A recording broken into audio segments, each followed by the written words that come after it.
Narito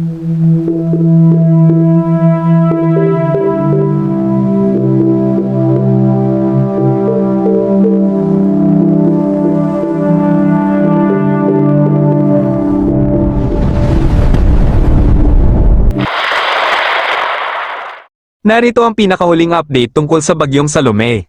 Kasalukuyan itong nananalasa sa Batanes na may lakas ng hangin umaabot sa 55 km per hour at may pagbugsok umaabot sa 70 km per hour. Kumikilos ito pakanluran, timog kanluran sa bilis na 10 km per hour. Pinapayuhan ng mga residente ng Batanes at mga posibleng daanan nito na mag-ingat. Base sa pinakahuling track, naglandfall na ang Bagyong Salome sa Batanes at dadaan sa Babuyan Group of Islands. Dahil dito, nakataas ang wind signal number 1 sa Batanes, western portion ng Babuyan Islands, at northern portion ng Ilocos Norte. Asahan ng hanging may lakas na 39 hanggang 61 km per hour na may minimal hanggang minor na banta sa buhay at ari-arian.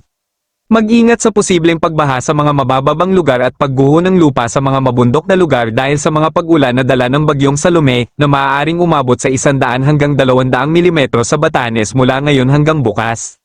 Bukod sa Bagyong Salome, minomonitor din ng hanging easterlies na nagdudulot ng pag-ulan sa silangang bahagi ng Luzon at Visayas na maaaring magdulot din ng pagbaha at pagguho ng lupa. Kapag fully developed ang thunderstorm, maaaring tumagal ito ng 1 hanggang 2 oras. May senyales din ng pagbuo ng masamang panahon sa timog kanluran ng Palawan bagamat mababa ang tsansang maging low pressure area. Kapansin-pansin din ang pagbuo ng thunderstorm sa Zamboanga dahil sa pagsasalubong ng hanging easterlies at hangin mula sa Timog Mindanao. May gale warning pa rin sa Batanes at Babuyan Group of Islands na may taas ng alon na aabot sa 2.8 hanggang 5.5 metro. Moderate to rough sea condition naman sa kanluran at silangang bahagi ng Luzon kaya ipinagbabawal pa rin ang anumang aktibidad sa coastal waters.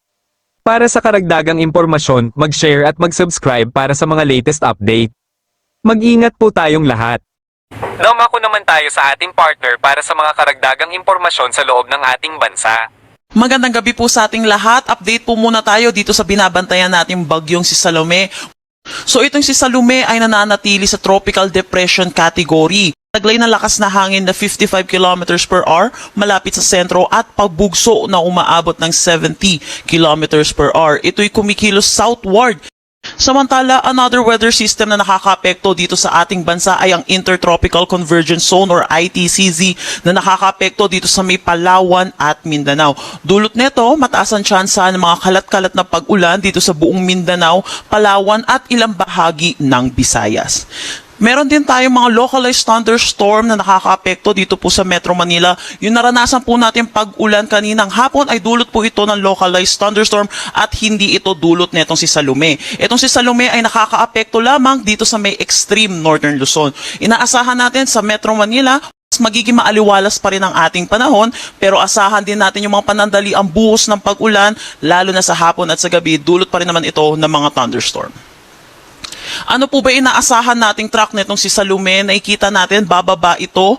Samantala nananatili naman siyang tropical depression category hanggang sa kanyang paglabas na ito'y magda-downgrade into a low pressure area habang papalabas na rin ang ating Philippine Area of Responsibility. Pero sa ngayon hindi rin natin inaalis yung posibilidad ng na possible mag-intensify pa itong si Bagyong Salome into a tropical storm category. Patuloy po natin itong i-monitor kaya tutok tayo sa mga nilalabas na update.